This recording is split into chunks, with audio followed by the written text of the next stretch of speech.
Okay, this is 7.4, page 331, exercise 3H, that one. Most of these can be solved by factoring until you get to a certain point where you have to use the quadratic formula, but what you're trying to do is get to a value for x if this were an equal sign, and then you figure out what side of those demarcations the solution set lies. So for this one, h, I can tell you right now I wouldn't even try to factor that. I'd go straight to the quadratic formula. So we'll write our equation here. So it's 2x squared minus 2 root 2 x minus 3 greater than 0. So I'm going to use the quadratic formula.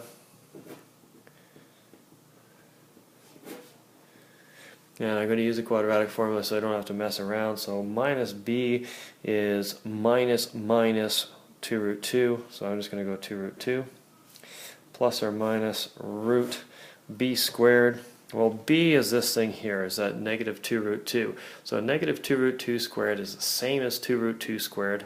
So I'm not even going to bother with the negative sign. I'm just going to go 2 root 2 squared minus 4ac. 4 times 2 is 8, times negative 3 is negative 24. So minus 24. All over 2 times a. 2 times 2, that's 4. So we continue to solve this. 2 root 2 plus or minus. What is this thing here? Well, 2 root 2 squared is 4 times 2, because root 2 squared is 2, and 2 squared is 4. 4 times 2 is 8. So that would be 8 plus 24. Minus 24 is plus 24. All over 4. So continuing with this, that's 2 root 2 plus or minus. That's root 32 over 4. Root 32 is the same as root 32 equals root 16 times 2. And that would be a root 4 squared times 2.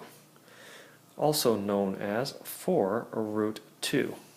So 2 root 2 plus or minus 4 root 2 over 4. We'll just cross cancel the 4 with this 4 and that 2 over there. And so we will end up with root 2 plus or minus 2 root 2 over 2. And so we'll have two versions of this. 2 plus 2 root 2 over 2, which would be equal to 3 root 2 over 2, or root 2 minus 2 root 2 over 2, which is negative root 2 over 2. So these are our two values then, where those values for x will equal 0. So if we put that on a number line, going to be kind of tough to do. We'll put 0 here, and 1, 2, 3, 4, 1, 2, 3, 4. Now I just happen to know that root 2 is somewhere around, is like 1.4 or something like that. So negative root 2 over 2 would be like half of 1.4, would be somewhere around here. Somewhere around there. I'm going to say negative root 2 over 2. I know it's going to be between negative 1 and 0. And you can barely see that on the video. Sorry about that. Negative root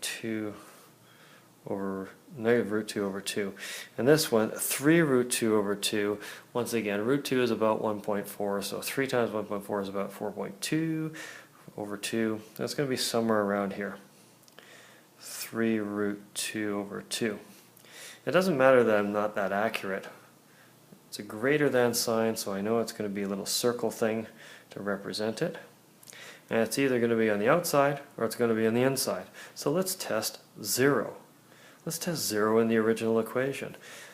0 makes that 0, it makes that 0, so 0 minus 0 is 0. Negative 3 greater than 0. No, it's not. Therefore, 0 can't be in the solution set. Nothing in the middle can be in the solution set. Therefore, the solution set is on the outside. If the solution set's on the outside, I would represent it like this. X has to be less than negative root 2 over 2, and it has to be greater than 3 root 2 over 2. That would be my answer. And it was so difficult simply because of the quadratic formula and the use of all these radicals, but there you have it.